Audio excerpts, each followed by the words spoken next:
नमस्कार। मैं डॉक्टर अपर्णा मयेकर। जीना इसी का नाम है, इस शीर्षक के अंतर्गत आज का हमारा विषय है कृष्ण लीला। अब भगवान श्री कृष्ण, उनकी बाल लीलाएं आप जितने सुनोगे उतना ही मन भर आएगा।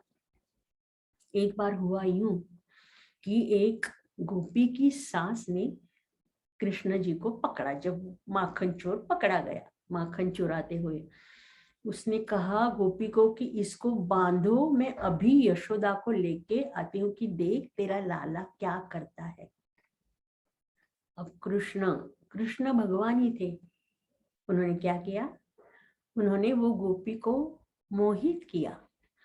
तो गोपी बजाय उसे बांधने के क्या करने लगी? कृष्णा, आप कितने सुंदर हो, ये श्यामल वर्ण कितना सजता है आपके तन के ऊपर, आपकी आंखें कितनी सुंदर है, आपके हाथ कितने नाजुक है, कोमल है, मैं कैसे बांधूंगी आपको? और ये तो मैं भूल ही गई कि कैसे बांधना है। तो कृष्ण ने कहा, डरो मत, आप वो वृक्ष के पास खड़ी रहो, मैं आपको सिखाता हूँ कि कैसे बांधना है। यूं बांधो करके बांध लिया अच्छी तरह से। फिर गोपी ने कहा, हाँ अब मुझे मालूम हुआ कैसे बांधना है, अब मुझे छुड़ाओ। तो कृष्ण कहता है कि मुझे प्यास लगी, मैं यूं गया और यूं आया पानी पी के।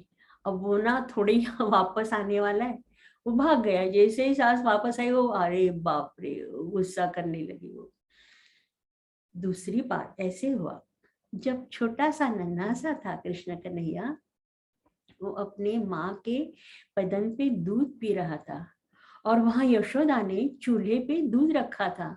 उसे अचानक याद आया कि अभी दूध उबल कर नीचे जाएगा, तो मुझे झट से उठना चाहिए। उसने कृष्ण को बाजू रख के वो उठी गई। तो कन्हैया को गुस्सा आया, बोला कि क्या मुझे स्तनपान करने के बजाय अभी वो उठ के गई बीच में। तो उसने सब मटके वटके सब फोड़ दिए। यशोदा ने कहा, अभी मैं तुझे देखती हूँ। उसे लेके, दो वृक्ष थे यमलार्जुन की, तो रस्सी लेके वो बांधने लगी। वो बड़ा सा जो कूटने का होता है ना, उखड़ बोलते हैं हम, तो उसको बांधने लगी।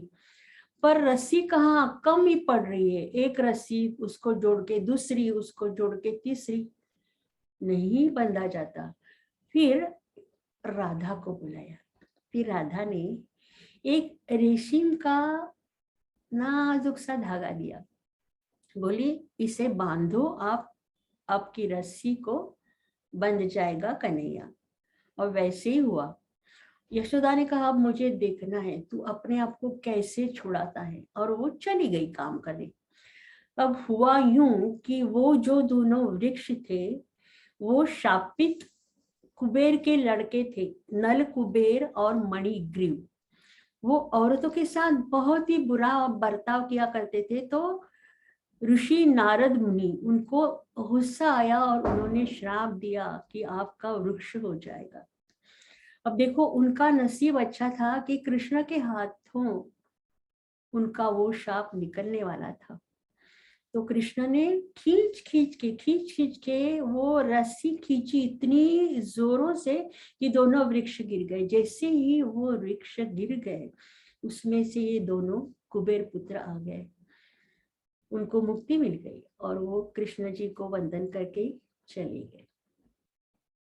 अब ब्रिजवासी लोगों का एक ये रिचुअल था कि वो साल में एक बार इंद्र, जो देवों का राजा कहलाता है, इंद्र की पूजा करते थे।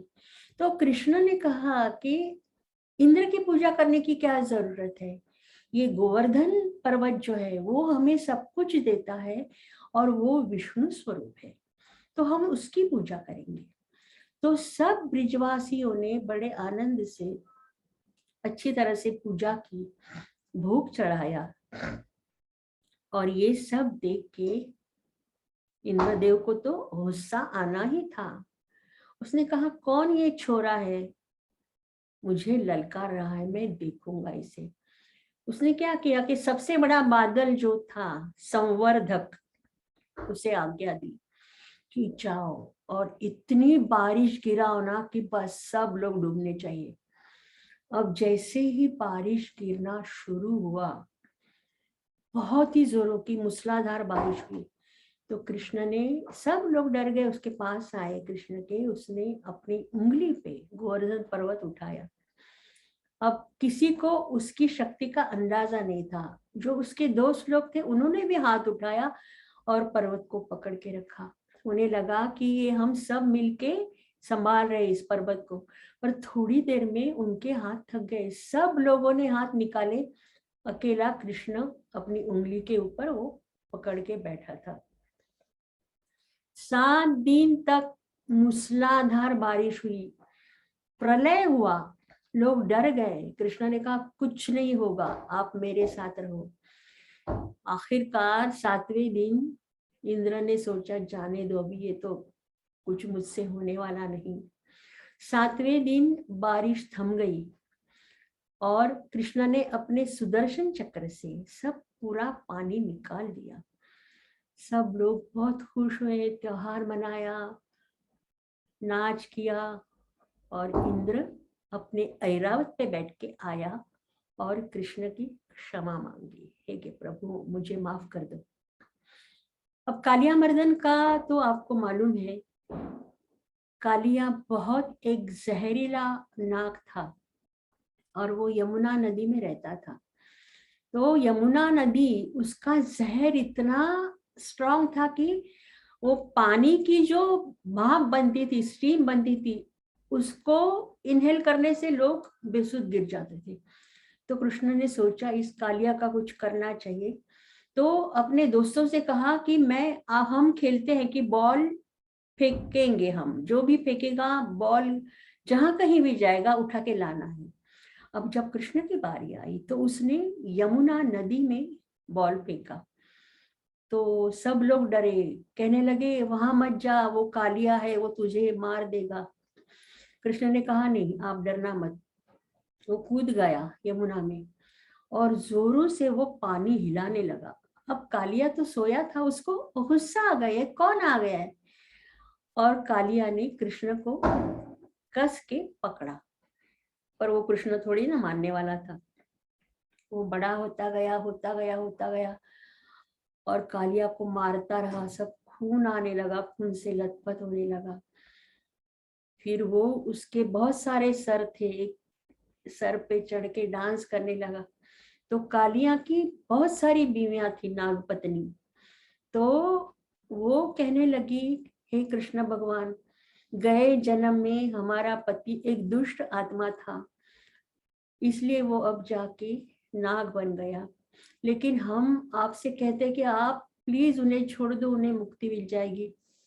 कृष्ण ने कहा कि एक शर्त है मेरी, कि वो इस एरिया में उसे नहीं रहना चाहिए, हमेशा के लिए आप लोग ये छोड़ के चले जाओ। तो आखिरकार कालिया मान गया और फिर कृष्ण भगवान के दर्शन करके वो चला गया। तो ऐसे तो कितनी सारी बातें हैं, कितनी सारी बातें, पर सुनने में मजा आता है ना। अब आज का विषय यहीं पे खत्म हुआ। अगली बार हम मिलते हैं नया सब्जेक्ट लेके। तब तक के लिए अलविदा।